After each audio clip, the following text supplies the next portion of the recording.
Halo teman-teman semua, selamat malam.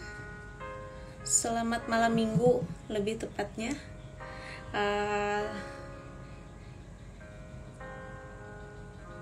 Okay. We just wait for more people to come because no one is here actually. Alright, we get one person.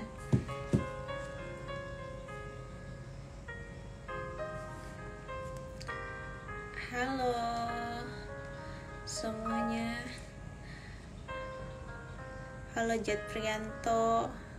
Halo Betsy Damayanti. Salam kenal.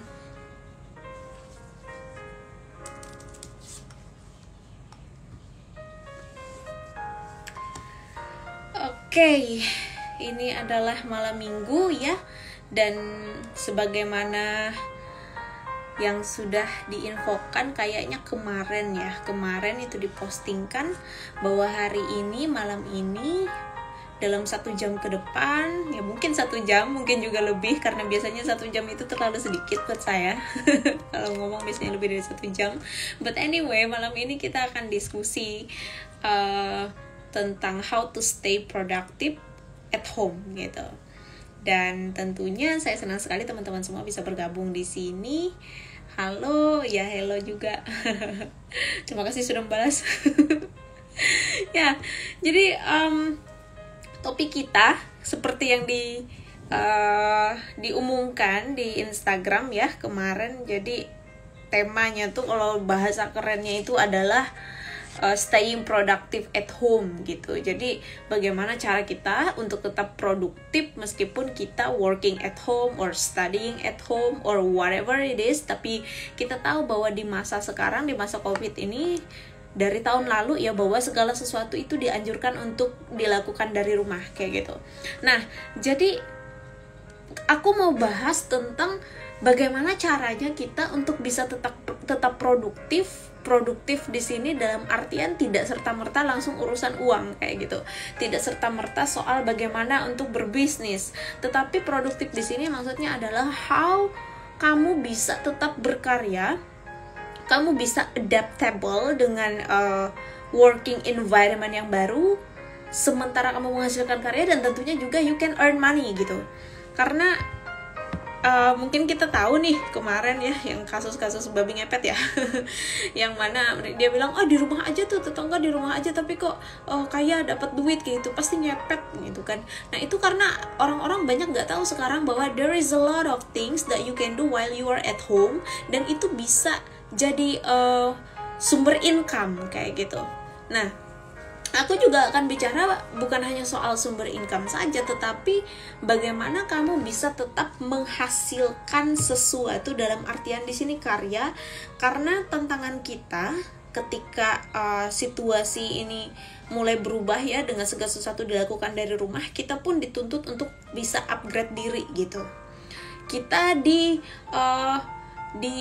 push untuk bisa menyesuaikan dengan zaman sekarang, segala sesuatu era digital, dan kita mau nggak mau, suka nggak suka, kita harus belajar teknologi baru, kita harus belajar berinovasi kayak gitu kan. Kita harus mulai tahu nih akses internet, kemudian cara kerja aplikasi-aplikasi. Jadi dalam segala hal tuh kita tuh di upgrade kayak gitu.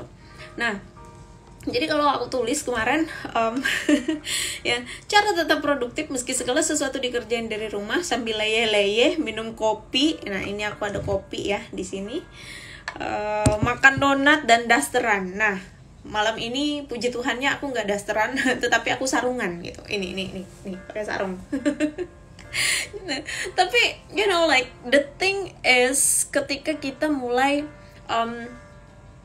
masuk ke suatu cara kerja, working environment yang baru, kadang kita susah untuk beradaptasi, sehingga kita yang harusnya kita katakanlah bisa menghasilkan sesuatu secara maksimal 100%, kita bisanya jadi cuma menghasilkan 50% kayak gitu.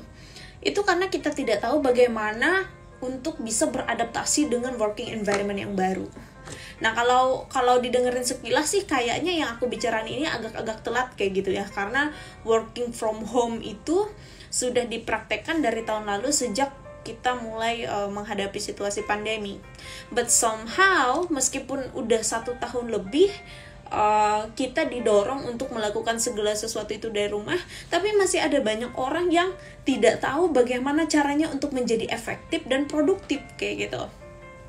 Di sini produktif saya bicara tentang bagaimana kita bisa mengalahkan ya situasi itu yang membuat kita kayak aku nggak pengen ngapa-ngapain gitu. You know, kalau kita dalam hidup itu sometimes kita itu harus di-push untuk kita bisa ngerjain sesuatu. Contoh, guru kita bakal ngasih PR kayak gitu, dan kita karena mau nilai yang bagus, mau nggak mau, suka nggak suka, kita pasti akan ngerjain gitu. Jadi ada disiplin, ada satu kewajiban dan keharusan, dan we do that kayak gitu because we want to get the result gitu kan. Nah, jadi sekarang ketika teman-teman semua, aku nggak tahu nih yang join nih ya, yang nonton ini nanti juga di siaran ulangnya, apakah kamu adalah seorang karyawan, entah kamu PNS mungkin, entah kamu seorang siswa atau mahasiswa, atau kamu adalah pejuang cuan mungkin, atau kamu adalah pekerja sosial atau spiritual ya. I don't know what is your background, tetapi percayalah kita semua ini bisa menjadi efektif di bidang kita masing-masing kayak gitu, dengan segala limitation COVID restriction yang saat ini dihadapi. Dan tentunya kan masing-masing kota tuh juga beda-beda gitu ya, dan itu membuat kita makin challenging lah istilahnya. So, okay, because this is the class, this is not a talk show, but this is an online class, guys. So, aku encourage teman-teman semua untuk siapkan alat buat bikin notes. Dan aku ucapkan juga hai untuk yang baru bergabung di sini. Aku mau tekan wave-nya satu persatu ya di sini. Just hi, thank you so much for joining. Dan you can start with your pen or books, atau mungkin kamu mau catat di HP yang lain bisa juga kayak gitu. Tapi aku sangat encourage teman-teman untuk nggak cuma dengerin, tetapi juga untuk belajar di sini. Alright, so tadi aku udah ngasih pengantar nih tentang kenapa kita penting untuk bisa beradaptasi dengan working environment yang baru gitu. Terlepas apapun background kita ya. Dan teman-teman sendiri pasti udah familiar dengan yang namanya online learning, online working, yang pokoknya online kayak gitulah. Mungkin kamu udah familiar dengan yang namanya Zoom conference, mungkin kamu familiar dengan Google Hangout ya, Google Meeting atau Microsoft Team. Ada banyak macam nih sekarang kita di provide dengan semua software yang mana kalau mau dipelajari satu-satu itu rasanya nggak sanggup kayak gitu.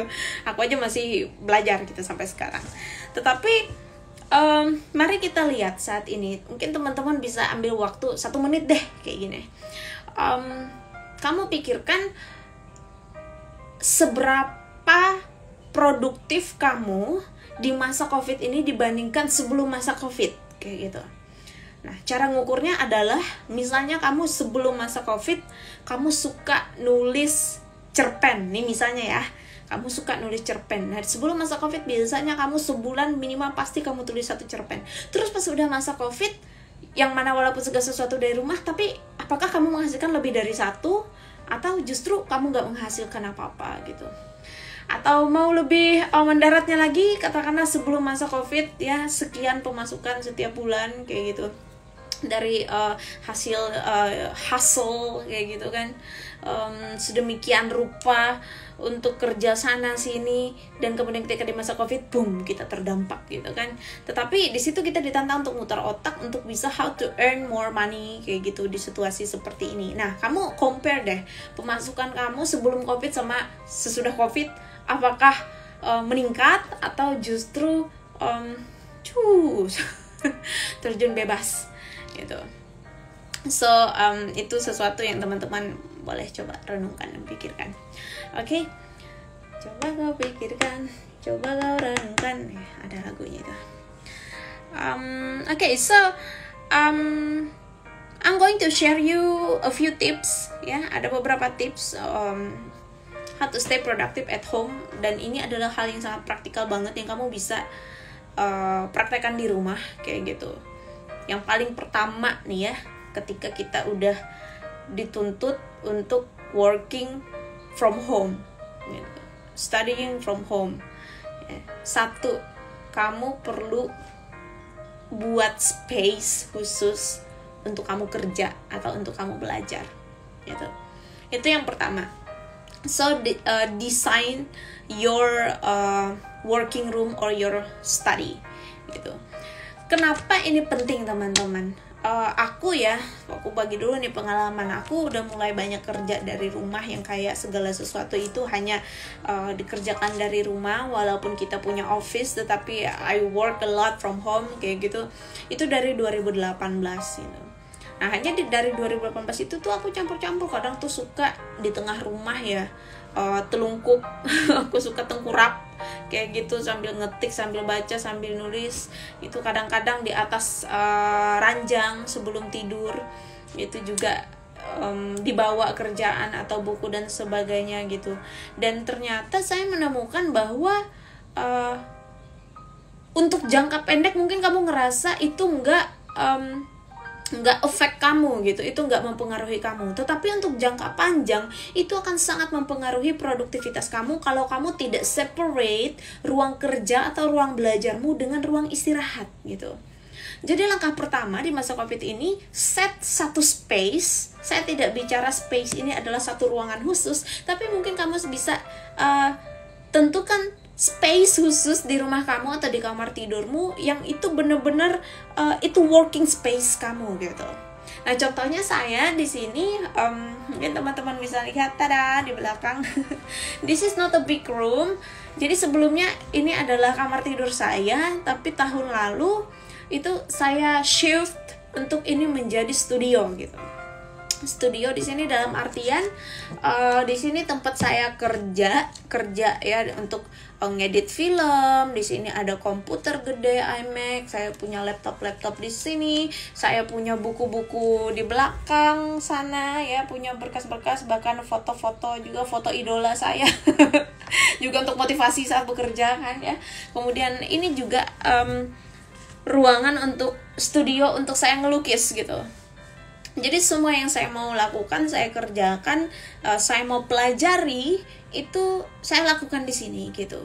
Dan tentu saja kadang-kadang saya akan cari suasana yang berbeda di luar, tetapi mostly I spend the time here karena itu membuat aku menjadi lebih fokus dan membuat aku menjadi disiplin gitu ya, karena kita punya space khusus, dan we know kayak gitu, ketika kita ada di situ, kita datang ke situ bukan untuk tidur gitu.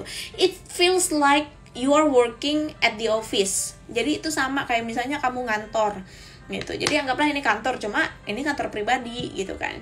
Atau kayak kamu sekolah gitu, tetapi ya bedanya this is at your home gitu. Nah, jadi coba deh teman-teman, kalau yang masih belum punya space khusus, coba bikin kecil-kecil. Mungkin bisa beli meja ya, nggak usah yang mahal-mahal, meja yang murah aja. Kalau nggak bisa yang meja tinggi kayak gini, bisa untuk meja duduk yang kayak untuk anak-anak itu loh. Itu bisa gitu. Jadi pakai meja itu, kemudian mungkin bantalan, alas duduk pantat ya, kalau kamu duduk di ubin biar nggak kentut kalau kamu kelamaan duduk. Nah, karena itu bisa kentut saudara-saudara kalau kelamaan duduk di ubin. Kemudian di situ susunlah buku-bukumu dan segala macam kebutuhan, laptop, dan juga jangan lupa terminal untuk colok listrik ya, supaya memudahkan kamu untuk bekerja gitu. Mungkin di sudut ruanganmu, mungkin di sudut kamar, atau aku akan suggest itu jangan di kamar tidur. Kalau kamu bisa separate kamar tidurmu sama ruangan yang lain, atau kamu anak kos misalnya, katakanlah kamu punya ruang tengah di rumahmu atau di kosmu, maka set up aja di situ gitu. Jadi usahakan separate area bekerja dan area istirahat gitu. Itu tips yang pertama teman-teman. Kemudian yang kedua adalah untuk bisa kita staying productive at home adalah kita perlu regular breaks gitu.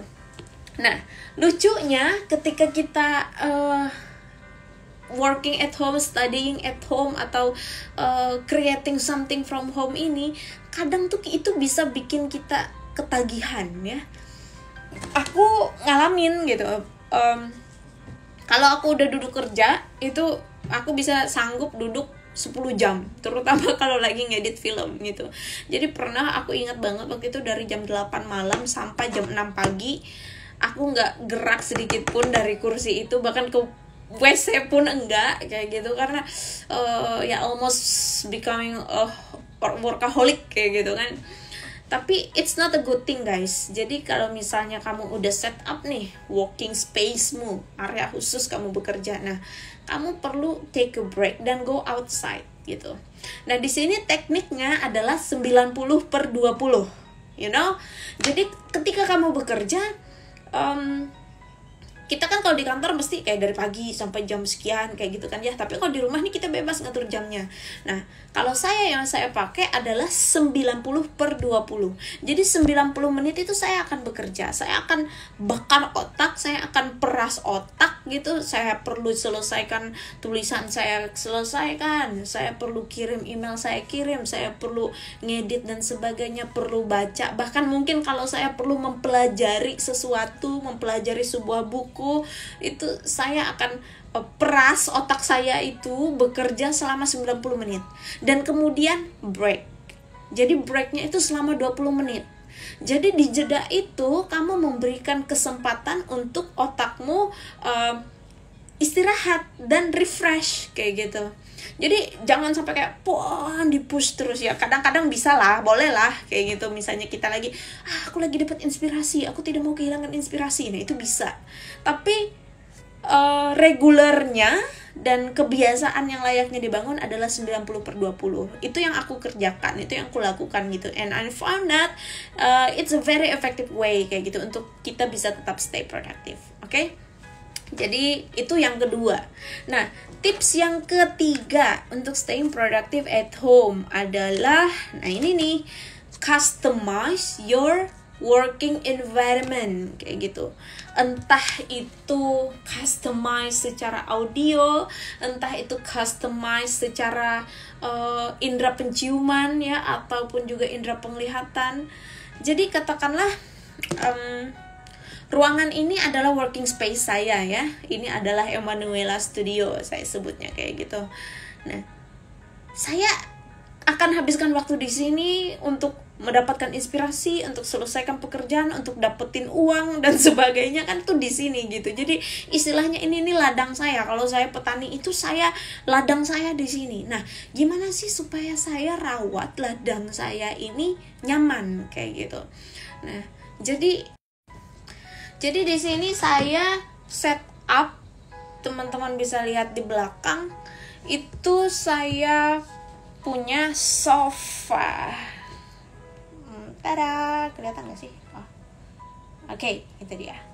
Ya, jadi saya punya sofa selain kursi ini. Nah, jadi kursi ini juga ada ceritanya. Jadi guys, kursi ini kursi kerja, kursi kantor, kursi direktur kata mereka. Ini kursi ini mehong banget gitu. Aku sempat rasa di hati waktu memutuskan beli, tetapi sebelumnya tuh aku pakai kursi yang lebih pendek, kalau nggak salah harganya berapa ya, 550.000 ya kursi kantor gitu. Terus nggak lama dia mulai berdenyit, nyit gitu kan. Terus sandaran lehernya tuh nggak ada, cuma sampai pinggang aja gitu kan. Meanwhile I'm working like 24/7 di sini. Aku habiskan banyak waktu di sini dan aku perlu environment yang nyaman kayak gitu. Jadi ya akhirnya aku putuskan untuk beli kursi yang seperti ini, dan aku pikir itu worth it karena kamu bekerja keras. Jadi jangan pernah takut untuk membeli sesuatu yang akan support kerjaan kamu gitu. Dan sofa kayak tadi aku bilang, di situ kalau udah capek di sini bisa duduk di situ, atau kadang-kadang aku punya teman-teman yang juga ikut kerja di sini atau kita diskusi, jadi bisa gitu. Dan penciuman aku bilang tadi ya, so aku punya di belakang sana, mungkin teman-teman bisa lihat, itu bisa kamu dapetin di toko terdekat ya. Itu pengharum ruangan yang pakai diffuser. Wah, itu beda banget gitu. Namanya kita kerja ya, beda lah kalau kita kerja di ruangan sumpek sama kerja di ruangan yang harum dan segar kayak gitu. Itu akan totally different. Nah jadi itu. Kemudian aku juga suka setel musik nih, contohnya aku lagi putarkan musik instrumen kesukaan aku, dan itu secara psikologis itu sangat-sangat nge-boosting productivity dan energi aku gitu. So the most important thing is you keep your environment comfortable gitu, dan kamu customize itu seperti yang kamu mau kayak gitu. You can create with color as well. Kamu bisa pasang tulisan-tulisan yang menyemangati, misalnya tulis aja, bikin nih pakai tulisan tangan. Aku punya banyak sekali. Biasanya aku bikin di kertas HVS kayak gitu, misalnya ya follow your dream, bikin pakai spidol tempel gitu kan gitu. Terus ya aku punya di situ juga gede, jadi aku punya papan di sini. I will show you guys. Oke. Nah itu aku punya, udah robek-robek karena udah hampir 2 tahun. Jadi itu adalah to-do list aku, kemudian kalimat-kalimat motivasi, kemudian reminder, deadline dan sebagainya. Dan aku punya yang di kertas HVS itu aku tulis ayat Alkitab kesukaan aku, I can do everything through him who gives me strength, kayak gitu. Nah, that's how you customize your working space, your working environment untuk kamu bisa efektif gitu. Itu salah satu contohnya guys. Dan juga di atas ini aku punya poster BTS. Sebenarnya agak malu ngasih tahu yang gitu ya. Tapi ya itu lumayan lah, sedikit nge-boosting semangat. Jadi setiap kali mulai lelah selalu ingat, wah BTS mulai dari nol gitu, aku juga pasti bisa gitu kan. Oke. Itu guys. Dan kemudian tadi sampai yang mana ya? Sampai yang ketiga. Kemudian yang keempat. Oke, yang keempat ini penting juga teman-teman. So kalau kamu mau tetap produktif, you need to keep the regular hours gitu. Jadi bicara regular hours ini adalah waktu-waktu yang spesifik untuk kamu kerja kayak gitu. Jangan kapan kamu mau, kapan suka, kapan pengen gitu. Jadi disiplin is the key ya. Jadi ini bukan hanya sekedar rutinitas, tetapi ini adalah disiplin diri. Kayak aku bilang, sama kayak kamu ngantor atau sama kayak kamu ke sekolah, itu kamu punya jam-jam tertentu di mana kamu oke, saya masuk, kemudian saya selesai. So, tadi aku ngomong soal 90/20, right? Kayak gitu. Tapi juga selain yang 90/20 itu, kamu perlu keep regular hours ketika kamu, jam 8 pagi aku harus udah mulai kerja nih, working space gitu. Jadi sebelum jam 8 pagi itu, kamu udah mandi, kamu udah mungkin sarapan, atau kamu udah nyapu ngepel gitu kan. So, stick with your schedule, okay? I'm going to drink my coffee first before I continue with next point. And also I need to type message to my mom karena mama aku tadi malah nelfon ke situ, nanti malah mati. Bentar ya guys. Wah, aku mau bilang aku lagi siaran langsung, malah aku bilang lagi siaran ulang.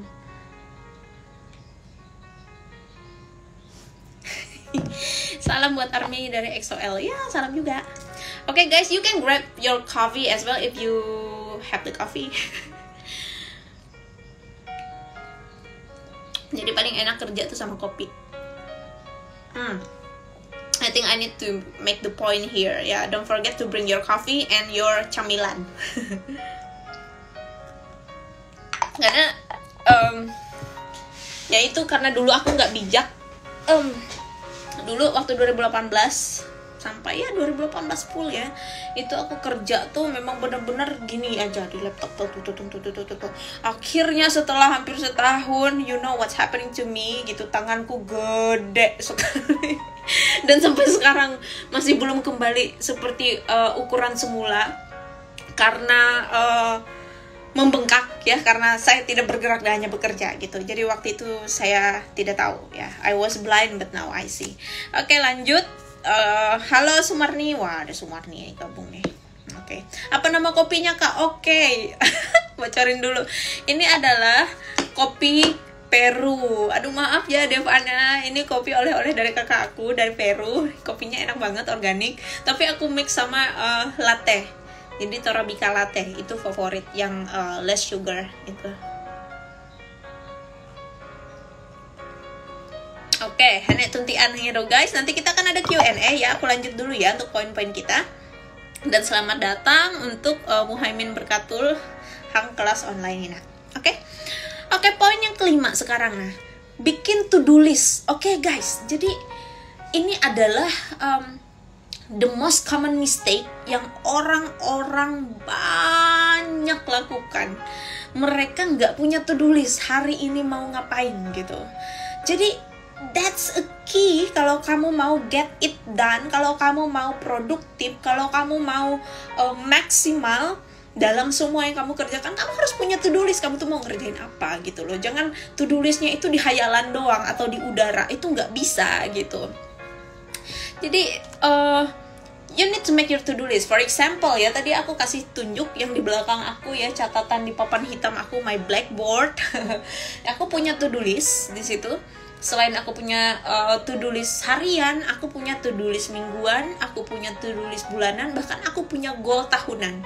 So I already have the list of things that I want to achieve in the certain time, kayak gitu, in the certain period of time. Dan itu adalah kalau aku bilang the main force, itu adalah power utama untuk kita tuh bisa mencapai target ya. Jadi kalau goal itu ya namanya goal ya, itu tujuan gitu. Jadi kalau kamu nggak punya tujuan, kamu hanya akan ngerasa aduh 24 jam kok berlalu, ya ampun kok sudah Senin lagi gitu, ya ampun kok sudah Minggu lagi, ya cepatnya hari berlalu gitu. Tapi kamu nggak punya hasil apa-apa yang udah dikerjakan. Nah, dalam 3 minggu ini aku selalu ngerasa kayak hari itu berjalan dengan cepat. Wah, tiba-tiba udah Sabtu. Wah, udah Sabtu aja ya, kayak gitu. Aku sering ngomong sama Kak Roro, wah, tiba-tiba sudah akhir pekan lagi, kayak gitu. But I'm so proud because I've done a lot of things gitu. Jadi, walaupun hari terasa berjalan dengan cepat, tetapi ada banyak hal yang sudah dikerjakan kayak gitu. Dan aku tahu bahwa setiap waktuku itu nggak sia-sia gitu. Ya, itu poin yang kelima ya, make to-do list. Jadi make sure kamu bikin apa yang kamu mau selesaikan dalam hari itu. Kamu bisa bikin itu malam hari untuk dikerjakan besoknya, atau kamu bisa bangun pagi-pagi ya sesudah doa pagi, atau kamu meditasi, atau kamu saat teduh. Kamu bisa mulai listkan hari ini aku mau ngapain gitu. Get things done, that's the key, okay? Dan selamat datang lagi untuk yang baru bergabung ya. Ini kita sedang ada di poin yang ke-6. Oke, this is important guys. So you need to get a day off. Nah, day off tadi aku ngomong soal take a break and go outside, itu dalam konteks daily. Tetapi day off yang aku maksudkan di sini adalah certain days di mana kamu meninggalkan semua tugas dan kewajibanmu untuk kamu self care gitu. Untuk kamu enjoy yourself and be happy just the way you are, tanpa attachment bahwa kamu harus ngerjain sesuatu, kamu harus punya pencapaian akan sesuatu, and so on gitu. Dan kalau aku sendiri biasanya ambil waktu ini hari Minggu kayak gitu. So di hari Minggu itu aku memutuskan untuk tidak ada meeting. Hari Minggu aku memutuskan untuk tidak ada kerjaan ya. Hari Minggu aku nggak mau ada chat-chatan gitu, urusan kerjaan. Kadang-kadang bocor, mau bilang bolong atau bocor gitu. Kadang-kadang tuh bocor karena ya itu aku agak sedikit workaholic, aku merasa wah ini harus kayak dikerjain kayak gitu. Tapi sebisa mungkin aku bikin minggu itu day off gitu. Ya, jadi that's also the time for your family ya. Kita tetap harus making time untuk keluarga.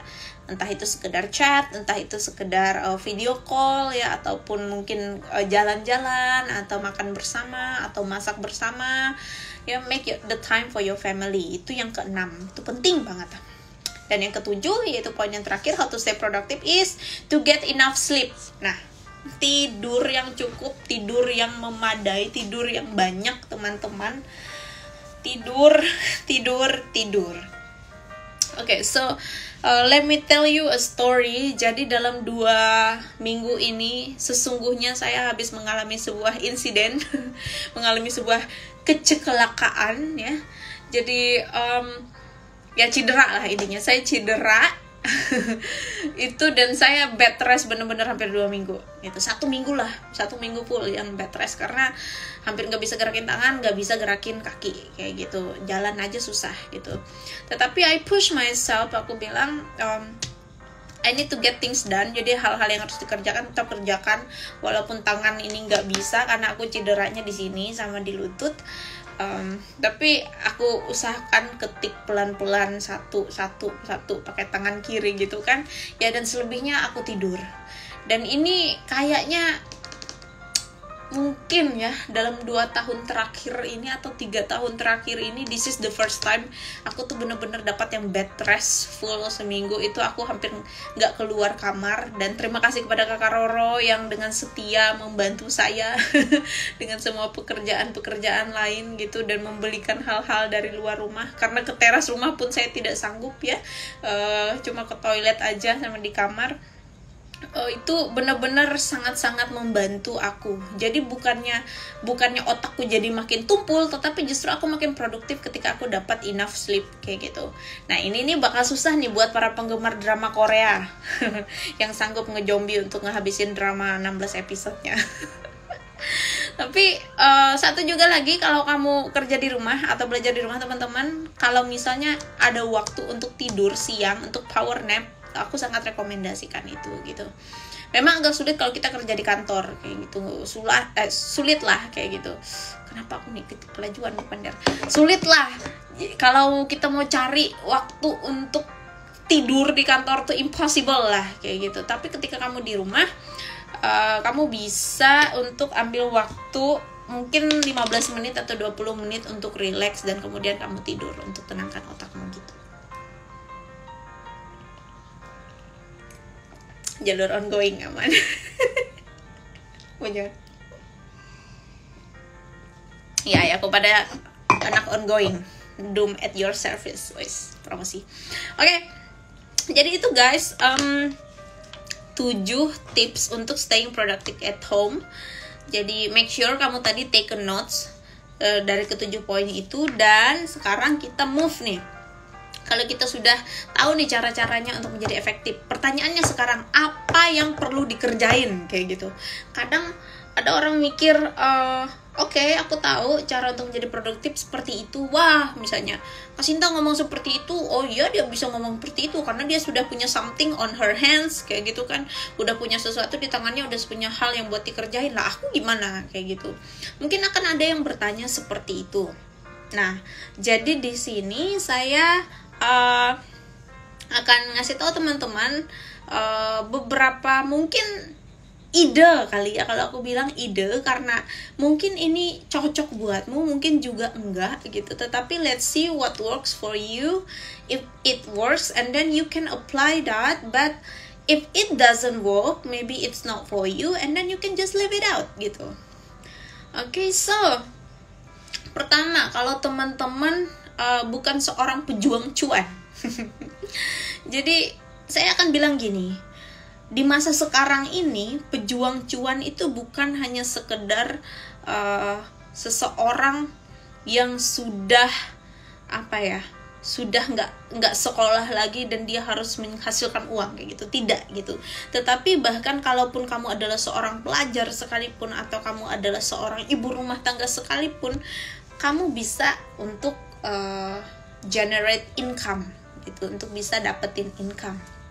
Ini harus kita ubah pola pikir bahwa anak muda kalau dia sekolah ya tugasnya cuma sekolah aja, nggak usah menghasilkan uang. Saya rasa mungkin masih ada orang tua kita yang ngomong kayak gitu loh. Maksudku, my parents pun ngomong seperti itu dulu kayak gitu, fokus aja sekolah. Nah iya dulu, karena memang kamu di sekolah, kamu full kuliah kayak gitu, dan nggak ada ruang, nggak ada waktu untuk yang lain gitu. Tetapi sekarang ketika kita segala sesuatunya dipindahkan, di shifting ke online, maka kalau kamu punya kreativitas, why not kayak gitu. Karena saat ini semua orang tuh sedang berlomba-lomba, dan kalau kamu nggak ikut di situ, kamu akan ketinggalan jauh, kamu nggak akan update. Nanti update-nya cuma soal lambe turah doang, tapi kamu nggak tahu teknologi terbaru atau tren terbaru saat ini yang sedang ada di kalangan generasi milenial, dan akhirnya you got nothing gitu. Nah ini yang saya mau untuk kita semua anak-anak muda hindari gitu. Jangan sampai kita terjebak dengan mindset aku ngelakuin yang seharusnya menjadi tanggung jawab aku saja, aku pelajar ya udah belajar aja gitu, atau misalnya aku pegawai kantoran ya udah aku ngerjain pekerjaan kantor aja. No, kamu bisa untuk hustle gitu ya, hustle sebanyak-banyaknya, bukan untuk uangnya gitu loh, tetapi untuk productivity kamu sendiri, untuk kepuasan secara psikologis kamu sendiri, dan tentunya juga untuk growth dirimu sendiri, skill dan kompetensimu sendiri. So ini adalah waktu yang benar-benar tepat untuk kita semua berkembang dalam segala aspek, teman-teman. Wah, saya mulai bersemangat ini ya. Oke. So, let's see here ya. Jadi kalau misalnya berkarya nih. Aku kasih berapa nih? 1 2 3.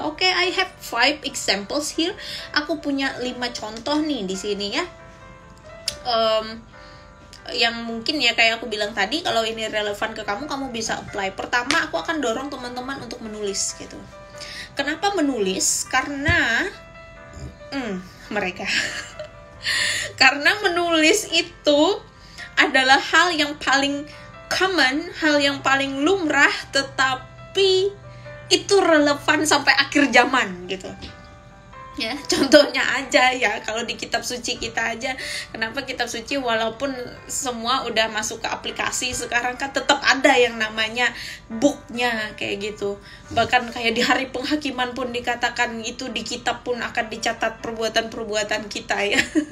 Jadi tulisan itu adalah everlasting gitu. Itulah kenapa dikatakan orang kalau dia mau menulis itu sebenarnya dia sedang menciptakan sejarah kayak gitu. Dan kalau dia tidak menulis maka dia akan kehilangan catatan akan dirinya dalam sejarah dunia gitu. Nah, apa yang bisa ditulis teman-teman? Aku mau kasih contoh nih. Misalnya kamu adalah seorang pelajar ya, kamu ada seorang mahasiswa, apapun itu, S1, S2, S3 atau whatever, tentunya kamu akan banyak dapat tugas-tugas online ya kan ya, dan kamu harus working on it, kamu harus kerjain semua itu, kamu harus submit itu dan sebagainya. Tapi aku mau dorong jangan hanya terbatas di situ aja. Jadi kamu bisa mulai menulis blog ya, kamu bisa mulai belajar copywriting. Jadi kalau kamu bisa menulis copywriting, mungkin kamu nanti bisa untuk punya kerjaan lain, yaitu jadi copywriter untuk sebuah bisnis atau untuk sebuah organisasi gitu. Atau kamu juga bisa mulai menulis berita kayak gitu, sehingga kamu mungkin nanti kamu mau mulai untuk bikin media platform sendiri gitu.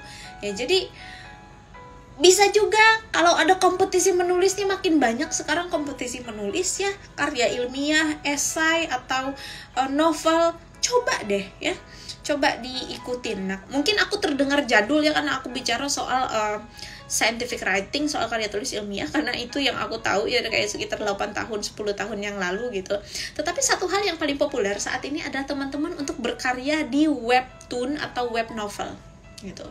Aku sendiri belum coba ini karena it's not my priority gitu. Jadi prioritas aku lebih menulis kepada hal-hal yang bersifat isu lingkungan atau isu masyarakat adat kayak gitu, atau self-help kayak gitu, how to ya, tips-tips dan sebagainya. Tetapi kalau teman-teman suka fiksi nih, coba kamu mulai menulis, bikin novel atau bikin cerpen. Kamu bisa publish itu online via web novel. Itu populer banget sekarang. Jadi udah nggak perlu di printing lagi, nggak perlu pakai official publisher lagi kayak gitu. Kamu bisa terbitkan tulisan cerita kamu sendiri. Nah, jadi itu bisa kamu kerjain ya di masa COVID. Dan apakah itu menciptakan uang? Apakah itu menghasilkan uang? Yes, jawabannya. Kalau misalnya teman-teman kerja sebagai copywriters, tentunya itu earning money. Kalau misalnya teman-teman bikin media platform, makin banyak followersnya, kamu nanti bisa pakai itu untuk bisnis di sosial media, misalnya paid partnership gitu kan, atau affiliate marketing gitu. Kemudian kalau misalnya karya tulis ilmiah, itu tadi kan kalau dikirim menang dapat hadiah tentu gitu. Web novel juga sama. Kalau orang banyak baca, ceritamu menarik, kamu bisa menjadi famous author, kamu bisa jadi famous writer, kamu akan dapat uang dari situ gitu. Jadi that's the most common thing ya, writing. Dan di situ juga aku mau promote nih. Jadi aku jadi ingat promosi, untung ingat ya. Jadi aku juga buka kelas menulis nih ya. Nanti tanggal 21 Juni ini kelas menulis yang kedua. Jadi itu sejarah general, masih teman-teman bisa lihat di postingan Instagram aku, kelas menulis buat teman-teman semua yang pengen untuk belajar menulis entah dari nol atau kamu mau jadi penulis yang berdampak. So you can sign up into my class ya, karena nanti kita akan gali lebih dalam nih cara untuk benar-benar bikin tulisan yang bisa menyentuh bukan hanya otak orang saja, pikiran orang saja, tapi juga hati orang gitu. Oke, itu contoh yang pertama. Kemudian yang kedua nih, yang juga teman-teman bisa bikin sebagai hustle dan kamu bisa kerjain dari rumah selain kerjaan utamamu ya, entah kamu sebagai pegawai atau sebagai pelajar ya, itu jadi digital content creator gitu. Digital creator di sini bentuknya banyak. Jadi dia bisa berupa how to sebutannya, kayak ya bagaimana caranya menjadi ini, kayak tips and trick kayak gitu bisa. Kemudian juga bisa kamu untuk entertainment ya, this is something juga yang saat ini rame banget terutama di TikTok. Jadi kalau entertainment itu bikin konten yang menarik yang membuat orang terhibur ya, entah itu parodi, entah itu just some creativity gitu kan ya. Kemudian bisa juga di sini kalau kamu bikin konten itu informasi, itu bisa kayak gitu ya. Dan bentuknya macam-macam, dia bisa bentuk video, dia bisa bentuk foto ada tulisan, dia juga bisa bentuk tulisan doang kayak gitu. Kalau teman-teman mau contohnya itu bisa teman-teman lihat di feed Instagram aku. Jadi aku baru mulai ini juga sebenarnya tahun lalu, Agustus tahun lalu aku mulai mikir nih, wah aku mau kembangkan page Instagramku ini kayak gimana ya, kayak gitu. Karena sebelumnya itu memang khusus hanya untuk update kegiatan aku aja kayak gitu, dan kegiatan-kegiatan organisasi dan isu raising awareness dan sebagainya. Kemudian dari Agustus tahun lalu aku mikir, wah mau coba deh gitu, coba ya awalnya. Karena saya selalu punya kerinduan untuk berbagi apa yang saya tahu, entah itu ilmu maupun pemikiran, kepada anak-anak muda lainnya gitu. Jadi saya coba tuh mulai bikin pakai kalimat kayak gitu ya, wisdom ya kalau bahasa Indonesianya kata-kata mutiara gitu. Jadi di post lah itu. Kemudian saya dari situ saya mulai pindah ke tips and trick. Di situ saya mulai kepada reminder, insight kayak gitu. Ya teman-teman bisa nanti scroll di page Instagram saya, you can check it. Ada yang bentuk satu kali post, ada yang bentuk carousel, ada yang bentuk video. Yang saat ini aku juga sering bikin ya tiap malam ya, motivasi dan renungan kayak gitu. Jadi itu adalah salah satu ide yang bisa dibikin untuk semasa kita di rumah kayak gitu. Dan pertanyaannya lagi, apakah ini menghasilkan uang? Bisa gitu. Nah, bagaimana caranya itu nanti kelasnya lagi berbeda kayak gitu. Bagaimana kita earning money sebagai digital creator gitu. Ini juga termasuk YouTube ya, kalau kita bisa monetisasi dan sebagainya segala macam. Nah, somehow kalau buat saya sendiri, saya belum ke situ karena seperti saya bilang tadi, it's not my priority. Karena priority saya masih soal issue gitu kan, saya masih soal impact dan raising awareness dan edukasi dan sebagainya. Tetapi di sini saya mulai ngelihat possibility untuk how to generate income from your digital content kayak gitu. Tapi penting untuk ingat, motivasi utama ketika kita memulai sebuah konten dan menjadi digital creator adalah karena kita ingin share gitu, karena kita ingin express ya, bukan karena kita ingin robbing atau merampok audiens dan netizen kayak gitu, bukan ya. Kalau udah motivasinya salah dari awal itu nggak bakal direstui Tuhan itu. Itu ide yang kedua. Kemudian apa lagi nih? Desain grafis. Ini juga kece nih. Jadi buat teman-teman yang suka desain, kamu bisa untuk tekuni ini, karena saat ini banyak banget bisnis ya, terutama yang membutuhkan untuk desain. Atau mungkin bukan bisnis, mungkin dia juga digital content kayak gitu, dia mikirin kontennya tapi dia butuh desainernya. Nah itu kamu juga bisa kerjain itu gitu. Dan di internet sekarang nih ada banyak aplikasi-aplikasi yang bisa kamu pakai untuk bikin desain. Salah satunya yang saya sering pakai adalah Canva gitu. Saya minum kopi dulu, nanti kopi saya dingin.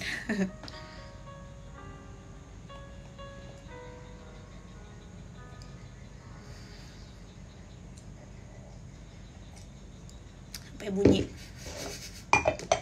Ya, Canva ya. Jadi di situ kamu bisa bikin desain, entah itu desain cover, entah itu desain poster, flyers, brosur, atau hanya sekedar desain Instagram post, desain story, whatever, bisa di situ. Nah, jadi kalau kamu orang yang suka grafis atau kamu punya ketertarikan dalam hal desain, kamu bisa kerjain itu. Apakah bisa untuk making money? Bisa.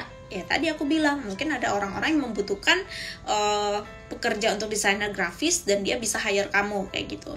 Atau bisa juga ini kayak apa ya, kalau aku bilang itu event. Kemudian kamu promotekan. Kalau bikin event kan sekarang ini nggak terlalu ribet ya, jadi kayak live IG bareng itu aja itu udah bisa kayak gitu. Kamu bareng-bareng sama-sama live IG, kemudian tempel foto, kemudian promosi, wah itu look fancy gitu. Dan itu bisa untuk meningkatkan personal branding kamu dengan desain yang bagus. Nah, kemarin ada kelas personal branding gitu, jadi berkaitan lah satu sama lain. Oke, so cerita juga dulu aku bukan nggak bisa ya, kadang kita nih bukan karena nggak bisa tapi males belajar gitu. Jadi dulu aku selalu minta salah satu teman anak IT untuk desain spanduk gitu ya. Tapi dulu juga belum kenal Canva gitu kan. Dulu kan ngedesainnya biasanya pakai Adobe InDesign gitu. Jadi bikinlah desain di situ, masuk pang gitu kan, Photoshop pang gitu. Tapi sebenarnya kalau di masa sekarang ini dengan banyaknya software ya yang menjamur, mulai dari yang gratis sampai yang berbayar, kamu punya banyak pilihan gitu. Nah, ini salah satunya juga akan membantu kamu untuk produktif, dalam artian di sini semua hal yang kamu kerjakan, entah itu kamu urusan kerjaan, entah itu urusan kuliahmu yang cover proposal atau apa, semua kamu bisa pakai kayak gitu. So buat teman-teman yang suka desain, itu adalah ide yang sangat-sangat cocok sekali. Kemudian yang keempat, nah ini bisnis online, e-commerce. Kamu bisa, jadi kalau kamu punya usaha, kamu punya bisnis, dan kemudian wah gimana nih saya untuk nge-hustle gitu kan, selain katakanlah buka kedai, udah punya toko di sana, wah sepi di masa COVID, gimana nih gitu kan. Nah, kamu bisa untuk mulai menggunakan kekuatan sosial media dan melakukan online marketing di situ untuk buka kayak order, kemudian shipping dan sebagainya. Nah, ini adalah satu inovasi baru di Industrial Revolution 4.0 ini yang kemarin aku bahas. Kamu bisa untuk maksimalkan, kamu punya Instagram, Facebook, dan mungkin Twitter, ya. Instagram sama Facebook. Instagram sebenarnya yang paling utama buat promote sekarang. Tapi juga ada kayak layanan-layanan, misalnya Shopee, Tokopedia gitu kan, yang kamu bisa buka toko di situ. Nah, satu hal aku mau bahas kalau bicara di e-commerce di sini, teman-teman, banyak orang masih jualan itu dia yang penting produknya terjual kayak gitu. Nah, jadi perlu kamu bedakan, kamu mau jualan atau kamu mau jadi pebisnis gitu. Jadi pedagang dan pebisnis itu beda. Kalau pedagang, dia tujuannya yang penting barangnya terjual, that's all gitu kan. Mau caranya gimana, mau spam di grup-grup Facebook, mau broadcast via WA ke semua orang, nggak peduli gitu kan, yang penting terjual gitu. Nah, tapi kalau seorang pebisnis, dia beda, dia mikirnya branding, dia mikirnya di situ packaging, dia mikirnya network, dia mikirnya customer gitu kan. Nah, jadi kalau teman-teman punya minat untuk bikin e-commerce seperti ini, teman-teman harus punya mindsetnya bukan pedagang tapi pebisnis gitu. Karena kalau kita mulai jalankan bisnis online ini, kita nggak bisa serta-merta langsung lihat, wah terjual kayak gitu. Kadang-kadang mungkin macet dulu di awal gitu, tetapi itulah challenge kita gitu. Nah, dengan kemampuan kita menggunakan sosial media dan tadi juga yang udah aku sebutkan, menulis, copywriting, kemudian desain konten dan sebagainya, maka kita bisa untuk meningkatkan penjualan dan mulai mengembangkan kita punya bisnis, bukan sekedar ngejar omset tapi juga punya branding yang kuat. Nah, kalau teman-teman pengen tahu lebih lanjut tentang branding, jangan lupa untuk ikut kelas personal branding. Promosi lagi. Kelas personal branding yang akan diadakan juga tanggal berapa ya? Tanggal 23 Juni deh kalau nggak salah ya. Bisa klik link di bio aku kalau mau daftar, oke? Itu, dan yang terakhir, nah ini aku nggak tahu ini relevan atau enggak sama teman-teman, tetapi this is what I mostly do, guys. Jadi menjadi pembicara gitu. Jadi kerja di rumah, seperti saya bilang, saya pakai sarung, bawah ini, atas saja rapi. Tapi kalau diundang jadi pembicara secara online kayak gitu kan, kita benar-benar hemat segala sesuatu kayak gitu. Dan mungkin rasa gugup ada, tapi beda lah, kamu gak lihat mata orang langsung, audiensnya di situ gitu, cuma ya muka sesama panelis dan sebagainya. Ini bisa banget jadi income kayak gitu, dan buatku juga ini salah satu my top priority.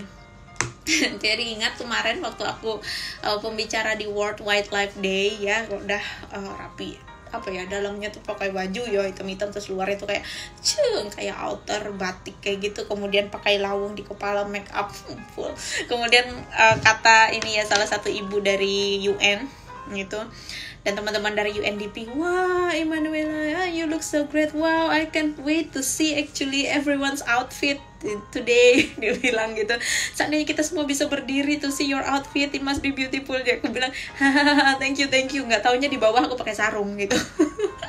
Itu nggak kelihatan gitu, tapi ya anyway, itu pengalaman ya, dan itu yang aku biasanya lakukan. Cuma ini memang perlu apa ya, kalau aku bilang perlu skill dan juga perlu kompetensi gitu. Nah, bukan hanya sekedar kemampuan untuk bisa public speaking, tetapi juga di sini teman-teman perlu untuk membangun personal branding. Lagi promosi kelas personal branding tadi. Tetapi memang kalau jadi pembicara ini kan nggak setiap saat kayak gitu. Dan kamu nggak bisa ngejar gitu, kayak undang aku dong, itu nggak bisa gitu. Tetapi ketika kamu punya reputasi, kamu udah punya personal branding yang kuat, orang itu akan datang ke kamu gitu. Dan buatku sendiri, sorry aku sendawa lagi kopi. Jadi buat aku sendiri undangan ini nggak sering, tetapi setiap kali undangan itu datang, aku benar-benar harus persiapkan diri. Dan I talk for 5 minutes ya, tetapi yang orang bayar ke aku itu bukan 5 minutes talk aku gitu, tetapi bertahun-tahun pengalaman hidupku. Nah, ini yang teman-teman juga mindsetnya perlu, mungkin teman-teman kalau relevan di kamu dan kamu punya interest untuk menjadi seorang public speaker, you can start from the very baby step gitu. Tidak harus besar, mungkin sama seperti ini ya yang kayak aku lakuin, talk IG gitu kan, kelas online, dia tuh cuma 6 ya penonton online-nya kan. Cuma 6 doang gitu kan. Tetapi ketika saya diundang jadi pembicara di forum PBB dan sebagainya, itu yang nonton itu ratusan bahkan ribuan orang kayak gitu. So it's not about the number, how many people watch you or how many people appreciate you, but it's really about yourself. Seberapa kamu mau challenge dirimu. Meskipun sekarang ada travel restriction, dengan COVID kamu nggak bisa kemana-mana, dengan COVID kamu nggak bisa lagi kalau diundang, wah datang ke negara ini atau ke kota ini, which is sebenarnya ada plus minusnya. Minusnya adalah karena kamu nggak bisa jalan-jalan ke negara baru, tetapi plusnya adalah kamu di situ bisa lebih santai, relax, dan kamu bisa untuk deliver your maximum effort lah kalau aku bilang kayak gitu. So aku sangat senang sekali kalau teman-teman di sini ada yang pengen juga untuk menjadi public speaker, karena selanjutnya juga aku akan buka kelas online untuk bagaimana menjadi seorang pembicara kayak gitu, menjadi seorang public speaker. Nah ini kalau teman-teman dengar aku ngomong kayak gini ya mungkin, wah Kosinta masa sih public speaker, international speaker ini ngomongnya belepotan bla bla bla dan sebagainya. Saya katakan ini adalah cara saya berbicara karena supaya kita rame teman-teman, karena kalau kayak gini nanti ini membosankan gitu. Dan juga actually that's my real personality ya. Tapi kalau saya berbicara di hadapan orang itu akan berbeda lagi ya, tergantung konteksnya juga ya. Jadi kayak gitulah intinya. So yeah, that's all that I can share. If it's relevant to you and then you can adopt it, mungkin kamu bisa coba juga. Dan tentunya tools yang dibutuhkan ya, of course you need your phone, HP sekarang jangan cuma dipakai buat chat-chatan sama pacar ya.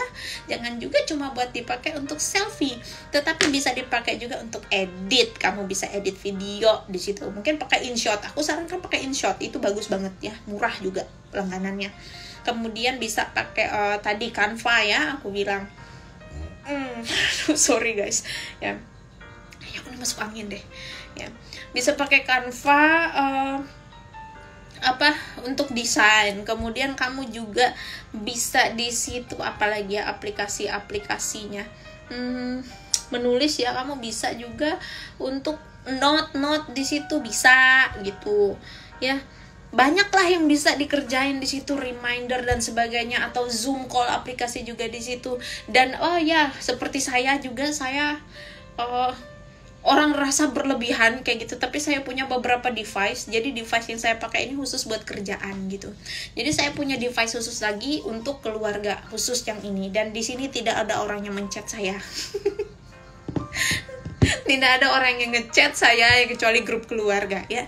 Tapi ini untuk kerjaan. Nah, jadi karena khusus untuk kerjaan, saya maksimalkanlah semua di situ aplikasi-aplikasi yang dibutuhkan ya. Termasuk kemarin saya coba aplikasi Tinder karena saya sedang mencari jodoh untuk teman saya ya. Tapi ternyata tidak menarik. Jadi saya delete lagi. Itu intermezzo doang. Oke guys, so kalau ada pertanyaan, I think I already talk a lot ya, for almost 1 hour. Sudah agak kering-kering ini gigi. Silakan kalau teman-teman punya pertanyaan, kamu bisa type di kolom komen atau mungkin kolom pertanyaan di situ. Ya, aku bacain juga nih, ada komen dari teman-teman. Habis kan dipakai buat chat-chatan, hahaha. Iya betul, adek.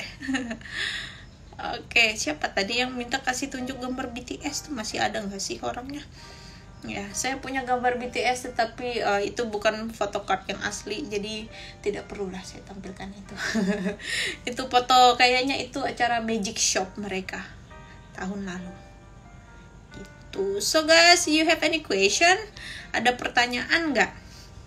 Ada sebunga CC Tinder ya nih ya Isa. Mensuba-suba ero. Mahi susuk ulun nerangina. Oke, ada pertanyaan dari Devana. Kapan terakhir malas Kak dan kenapa? Wow, ini pertanyaan yang sungguh maweat. Terakhir malas. Sering. Sering ya. Dan kayaknya sejak kapan ya aku mulai suka nonton film ya. Jadi kayak gini loh, kadang kita nih kan pengen mencoba kayak gitu karena kebutuhan, lama-lama telarut jar orang kayak gitu kan ya. Jadi kita lupa kayak gitu bahwa sebenarnya tujuan awal kita belajar, akhirnya kita jadi main-main gitu. Ada David. Hi David, I speak in bahasa right now. So sorry you may not understand ya. Jadi dan kenapa? Nah itu gitu. Kalau aku bilang sih pertama ya oleh telarut. Kalau kata orang tuh, misalnya awalnya kita, aku pengen nonton aja deh, aku pengen banyak nonton supaya aku punya banyak referensi untuk editing film gitu, motivasi awalnya. Lama-lama tonton 1, tonton 2, tonton 3, ketagihan, langganan View, langganan Netflix, langganan Disney Plus, Hotstar kayak gitu, semua dilangganin, semua ditontonin, kurang tidur dan sebagainya, akhirnya malas ngapa-ngapain gitu. Ya jadi tapi Devana, aku tidak menghukum diriku sendiri karena banyak menonton. Kalau dulu aku sangat keras pada diriku sendiri, mungkin beberapa orang tahu akan hal itu. Aku sangat-sangat hard on myself. Jadi kalau aku udah punya to-do list, aku bilang ini harus dikerjain sekarang dan itu harus dikerjain kayak gitu. Itu harus selesai hari ini, harus selesai. Jadi sangat jarang sekali excuse ke diri sendiri gitu. Nah itu yang pertama, telarut lah. Kedua, kenapa malas? Itu mana tadi ya, kenapa malas? Biasanya itu karena krisis kehidupan. Midlife crisis gitu. Jadi saya mengalami krisis kehidupan yang memang luar biasa juga kayak gitu. Terutama tahun lalu ya, aku ada cerita juga itu waktu anak-anak anjingku, anak-anak buluku itu meninggal banyak berturut-turut waktu itu, dan ada yang jeda 2 hari ya kalau nggak salah. Itu bener-bener aku mental breakdance banget, dan itu bukan malas sih lebih tepatnya, tetapi ngedown kayak gitu, mental breakdown selama 6 bulan gitu.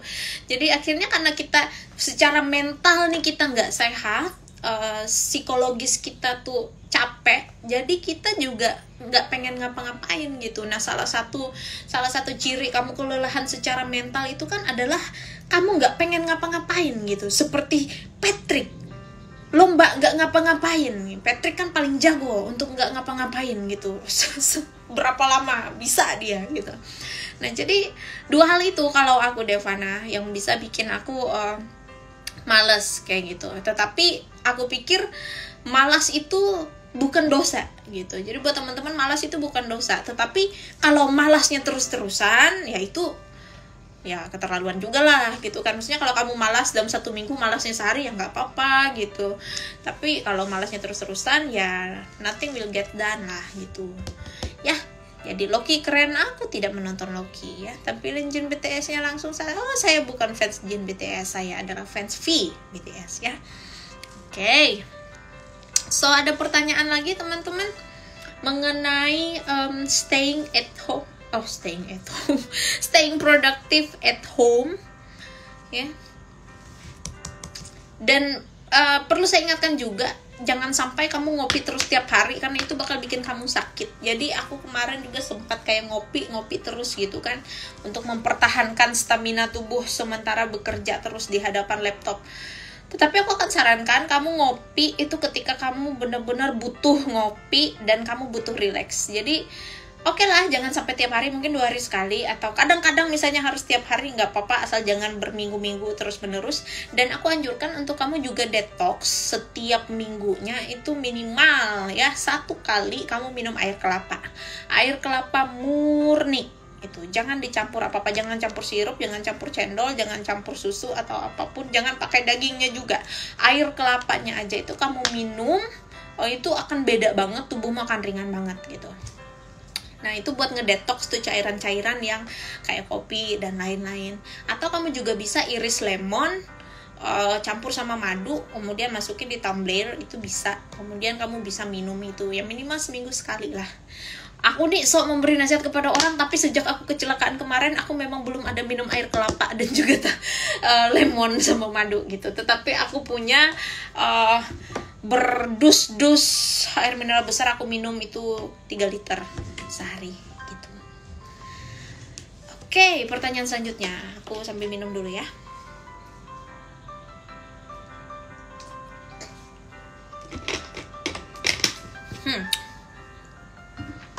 Apakah imajinasi dapat dituangkan dalam tulisan? Dari Betsy Damayanti. Atau adakah hal lain dapat menginspirasi kita dalam menulis? Alright, kata imajinasi aku jadi ingat SpongeBob ya, yang hari-hari ini viral di TikTok dengan kata bacot itu. Tapi itu sebenarnya dari adegan imajinasi gitu. Jadi menulis ini bukan hanya imajinasi, Betsy. Jadi kalau imajinasi itu berarti kamu sedang menulis genre fiksi ya. Jadi fiksi itu mungkin horor, mungkin thriller, mungkin itu fairy tale ya, itu macam-macam, atau romance ya. Jadi apa yang kamu bayangkan, yang kamu pengen terjadi, yang kamu rasa kayaknya kayak gini bagus jalan ceritanya, kemudian kamu tuangkan dalam bentuk tulisan, itu bisa kayak gitu. Itu namanya genre fiksi.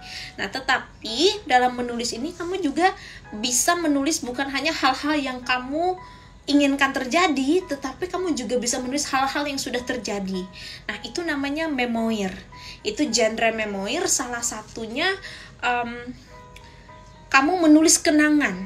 Jadi kenangan kamu tuliskan, kenangan masa kecil, kenangan masa SMP, SMA, itu bisa jadi inspirasi dalam menulis gitu. Nah ini juga ada. Jadi kalau Betsy mau tahu lebih lanjutnya, coba cek di link di kakak ya ini. Kenapa aku nih promosi terus lah, tapi memang berkaitan Pang. Kamu bisa ikut kelas menulis ya, itu nggak mahal, costnya sangat sekali nggak mahal, it's just 45,000 ya. Tapi di situ kamu akan belajar nanti beberapa bentuk tulisan yang sekiranya itu mungkin cocok buat kamu, dan yang pastinya itu punya tujuan kayak gitu. Entah itu harapan masa depan, entah itu kenangan masa lalu, entah itu fakta yang dibumbui dengan cerita-cerita dari kelima panca indera kita, semua bisa dijadiin sebuah tulisan. Dan kamu akan belajar lebih lanjut tentang hal itu kalau kamu join kelas menulis aku. Oke, Betsy? Oke, ada pertanyaan lagi teman-teman? Silahkan, atau mungkin ada hal lain yang nggak harus sesuai topik ini, tapi mungkin kamu mau tanyain, bisa. Oh ya, mungkin teman-teman lihat ada di foto profil aku, Instagram aku baru aku ganti ya tadi. So aku lagi coba kartun, itu kartun filter ya kalau nggak salah ya, dari Snapchat. Itu keren banget, aku suka. Agak-agak mirip kayak tokoh animasi kayak gitu ya. It's not my real face lah, tetapi kece lah untuk visual presence ya, virtual presence I mean. Oke, quote yang paling kakak suka. Oh, ini pertanyaan ya. Oke, dari Bika, quote yang paling kakak suka. Oke Bika, jadi kalau bicara quote yang paling aku sukai, aku punya banyak sekali quote yang aku sukai gitu. Sama seperti aku punya banyak lagu favorit tuh. Jadi kadang teman-teman kalau kita udah lagi di mobil, aku puterin lagu, aku bilang, wah ini lagu favorit aku, lagu favorit semua katanya. Nanti keluar lagu yang satu lagi, ini lagu favoritku, lagu favorit semua kata mereka. Dan sama kayak quote, aku juga punya banyak quote favorit gitu. Tapi yang selama beberapa hari terakhir ini yang benar-benar jadi kesukaan aku, ini adalah quote yang aku juga sampaikan di video terakhir aku. Kamu bisa cek di Instagram aku ya, yang judulnya Happiness is a Choice gitu. Jadi ini adalah kutipan dari Nate Bearde, salah satu peserta American Got Talent yang kali ini lagi viral banget di Amerika dan seluruh dunia, karena audisi dia dapat Golden Buzzer dari Simon Cowell. Itu karena dia nyanyiin lagu original judulnya It's Okay, dan dia adalah cancer survivor. Jadi ditanyain, kamu datang ke sini sama siapa?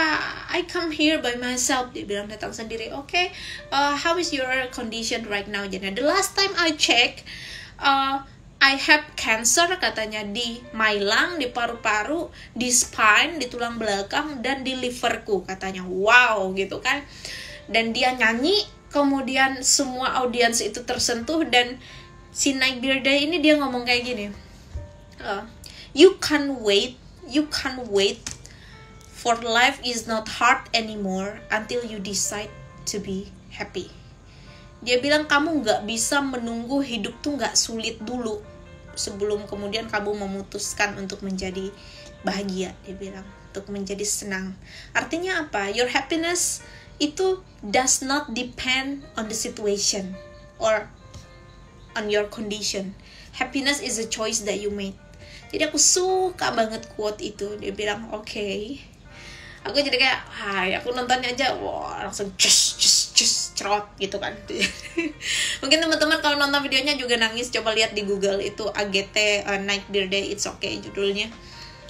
You can wait for life is not hard anymore before you decide to be happy. So, kamu tuh bisa decide to be happy sekarang gitu. Meskipun hidupmu masih sulit mungkin ya, keadaan keuanganmu masih sulit, keadaan keluargamu masih sulit, mungkin kesehatanmu juga masih sulit, tapi kamu gak bisa nunggu itu selesai baru kemudian kamu bahagia. Kamu bisa bahagia sekarang kayak gitu.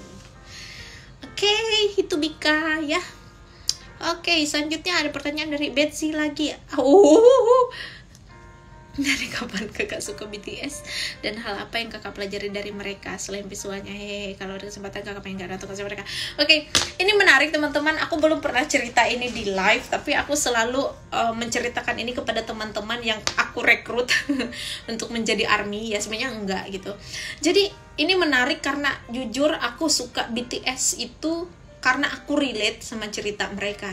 Jadi aku tahu BTS tuh udah lama. Bahkan aku bertanya waktu itu, sama teman-teman, sama kakakku aku tanya. Waktu itu aku ingat 2018 waktu mereka ngerilis Idol ya, aku bilang apa sih BTS, karena banyak berita tuh BTS semua, aku kan ngikutin terus tuh berita-berita luar negeri ya, tapi BTS siapa gitu. Terus kayak kata kakakku, mereka tuh hebat karena mereka bikin lagu itu tentang motivasi, mencintai diri sendiri, ngasih semangat untuk anak muda, kata kakakku. Tapi kalau menurutku sih mereka hanya cowok-cowok alay, kata kakakku waktu itu kan. Terus aku lihat video mereka Idol sama Nicki Minaj itu, bilang aduh pusing aku ngelihat videonya, MV-nya terlalu too much CGI kayak gitu. Udah, itu Juni 2018. Kemudian Oktober 2018 aku ke Amerika.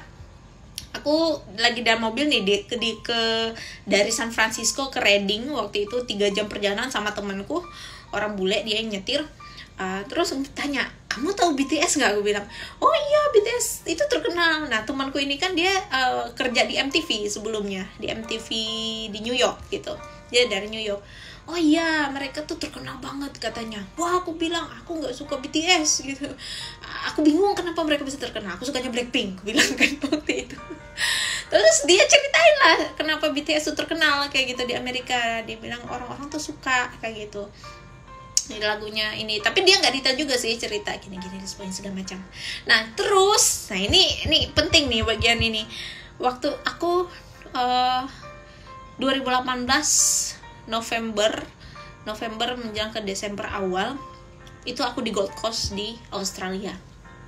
Jadi 2018 itu adalah tour pertama aku ke benua lain, teman-teman. Jadi itu adalah tour pertama aku ke Amerika dan juga ke Australia. Jadi waktu itu aku di Australia 3 minggu keliling ya, jadi pembicara di serangkaian event selama 3 minggu itu full kayak gitu. Dan sampai sekitar seminggu sebelum aku balik ke Indonesia, itu waktu itu di Gold Coast sebelum conference terakhir waktu itu, Asia Pacific Writers and Translators Conference di Griffith University.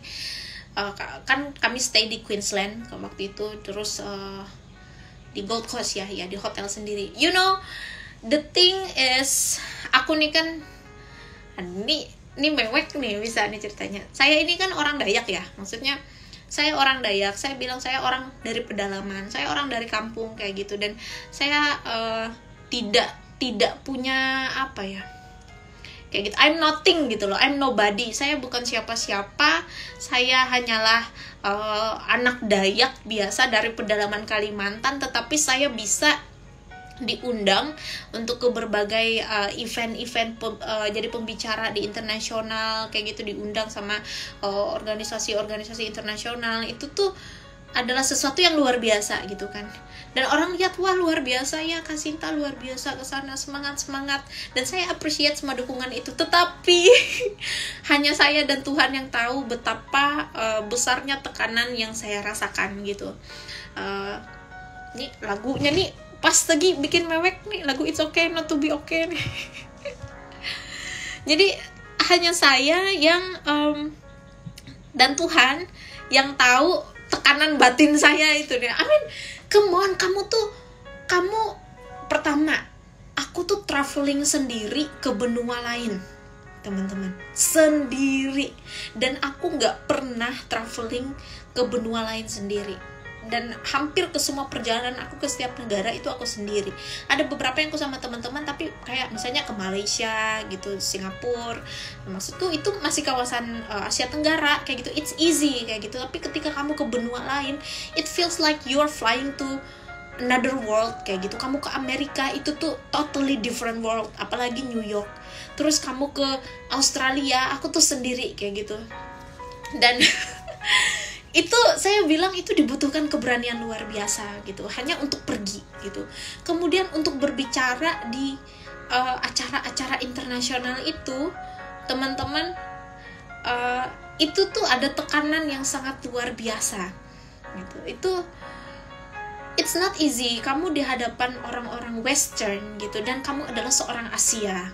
Aku yakin teman-teman yang punya knowledge tentang ini tahu ya, kadang-kadang ada rasisme, dan terutama kepada masyarakat adat. Kita sebagai masyarakat adat ini kan dianggap marginalized kayak gitu. Kita tuh dianggap kayak primitif gitu. Tapi orang-orang yang ngundang itu ya mereka respect respect kamu, that's why they invite you. Itulah kenapa mereka undang saya, karena mereka respect masyarakat adat dan mereka mau untuk belajar kayak gitu dari kita.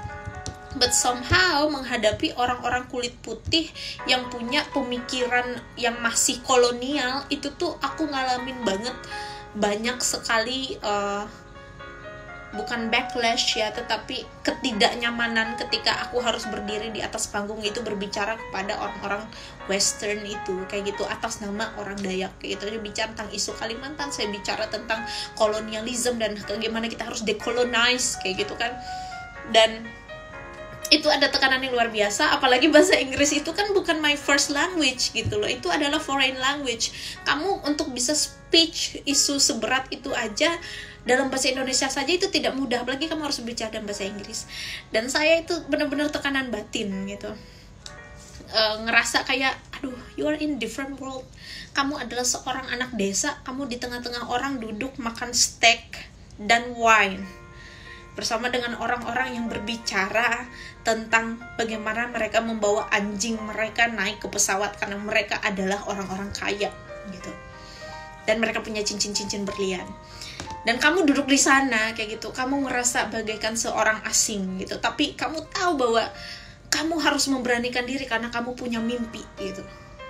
So, BTS kembali lagi gitu. Jadi waktu aku bener-bener struggle di situ sebelum conference terakhir, jadi aku baring di kamar hotelku sendiri, itu aku buka lihat di Instagram, awalnya aku nyari-nyari Blackpink, itu banyak orang nge-ship Blackpink dan BTS gitu kan. So aku lihat BTS, aku mulailah membaca. Jadi aku lihat artikelnya, ternyata aku dapat artikel perjuangan BTS itu dari awal seperti apa gitu. Dan aku lihat speech mereka saat di 2000 berapa yang mereka speech yang nangis, 2016 mereka dapat penghargaan pertama kali itu yang Namjoon yang mereka nangis di panggung itu gitu.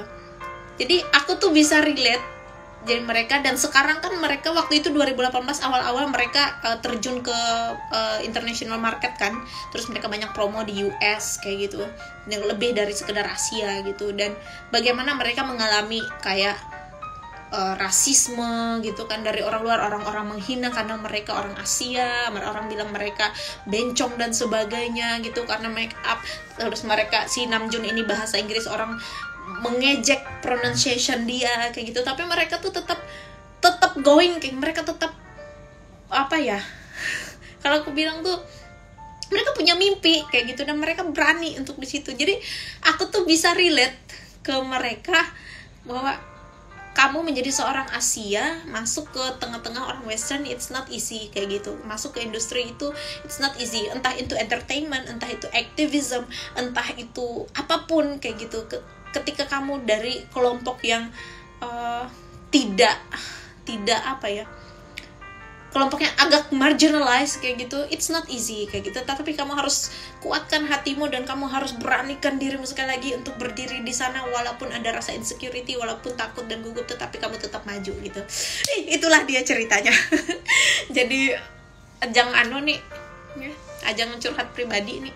Tapi itu semua pengalaman aku akan tuliskan karena saat ini aku sedang menulis sebuah buku juga yang nanti akan menceritakan semua pengalaman-pengalaman aku ke benua-benua itu dan struggle termasuk kisah-kisah pribadi yang aku hadapi gitu dalam perjuangan itu. Tapi anyway ya itu siapa tadi, Betsy Damayanti,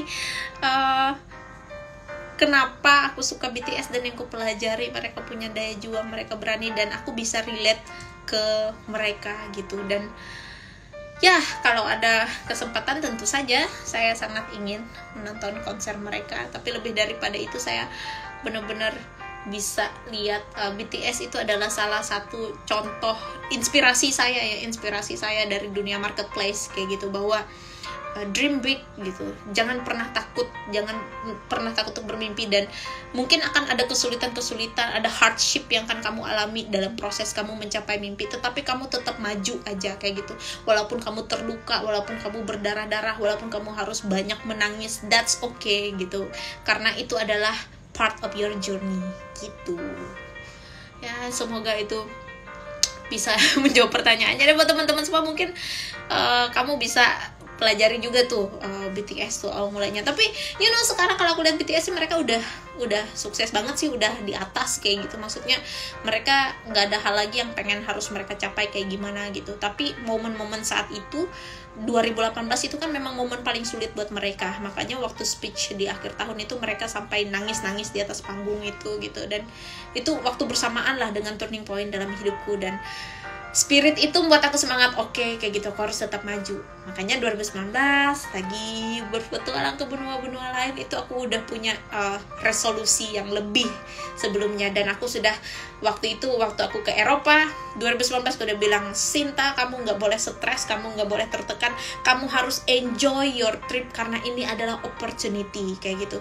Jangan sampai kamu stres gitu. Ini juga buat teman-teman nih, kalau kamu ngerjain sesuatu jangan sampai stres gitu.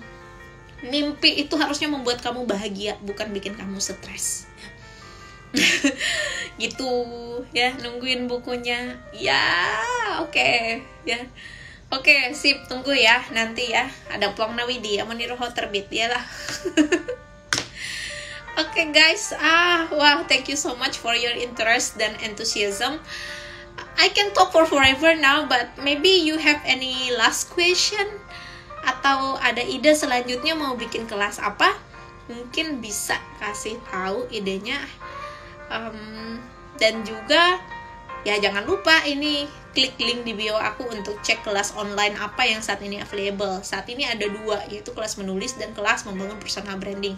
Tetapi untuk kedepannya nanti aku akan bikin kelas-kelas khusus lagi yang lainnya yang lebih spesifik dalam hal menulis sesuai genre, dan juga kelas-kelas capacity building lainnya yang tentunya bertujuan satu, untuk membantu anak-anak muda, khususnya anak-anak muda Kalimantan ya, untuk bisa menggapai mimpinya. Jangan takut untuk bermimpi, karena kalau mimpi itu nggak bikin kamu takut, berarti mimpimu tuh kurang besar gitu ya. Ya itu visi saya ya. Follow your dreams. Oke guys, any question? Any idea? Aku akan meminum kopiku yang sudah dingin.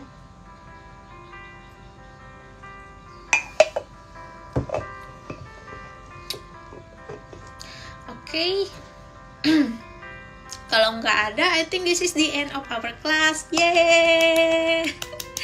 Aku harap apa yang aku bagikan di kelas hari ini itu akan berguna buat teman-teman semua, dan tentu saja itu praktikal, jangan lupa dipraktekkan ya. Tadi 1, 2, 3, 4, 5, 6, 7 cara-caranya. Kemudian ide-ide tadi yang udah dibagiin, biar kiranya itu mungkin kalau relevan buat teman-teman, kamu bisa untuk apply itu dalam kehidupan kamu. Tapi kalau nggak relevan ya nggak apa-apa. Atau kalau kamu pengen tanya-tanya ya bisa just feel free to reach out to me, especially if you already join my class. Jadi kalau teman-teman udah join di kelas saya itu bisa lebih free lagi, langsung via email, dan tentunya saya akan put the top of priority kayak gitu, karena saya cuma punya 2 tangan, saya tidak bisa balas semua ya teman-teman. Tetapi terima kasih banyak karena teman-teman semua udah bergabung. Aku berharap apa yang dibagiin di kelas hari ini itu benar-benar bisa berguna ya buat teman-teman semua. Dan jangan lupa juga share ke teman-teman kamu supaya mereka juga dapat pengetahuannya ya. Kapan lagi bisa dapat ilmu gratis ya kan ya, di malam minggu ini. Dan terima kasih Devana, punya mimpi itu sekolah untuk anak Kalimantan. Oh luar biasa ya, semoga bisa segera terlaksana. Betsy, thank you banget for your motivation. Semangatin kami yang lagi mau UAS. Wah, semangat Betsy ya. I send you a lot of love. Borahe, sarange, I purple you, yeah. God bless you in your study, in your examination, ya. Yeah. Pasti bisa jawab dengan penuh keyakinan. Ya pasti bisa ya. Dan apapun hasilnya, yang penting kamu udah lakukan yang terbaik ya. Do your best and let God do the rest. Dan juga Karoro baru bergabung ketika kita sudah mau selesai. Terima kasih banyak, 1 jam lebih yang berharga. Terima kasih Ekari Bangaran ya. Nanti sampai jumpa di kelas-kelas berikutnya ya. Semangat, lagi dorong mobil. Semangat. Anggap itu olahraga ya, biar menurunkan lemak, membakar kalori. Kenapa yang masih dorong mobil, masih dari tadi ya. Oke, thank you so much guys. have a good Saturday night, and have a good rest, have a sweet dream, and have a happy weekend with your family and your loved ones. Okay, God bless you.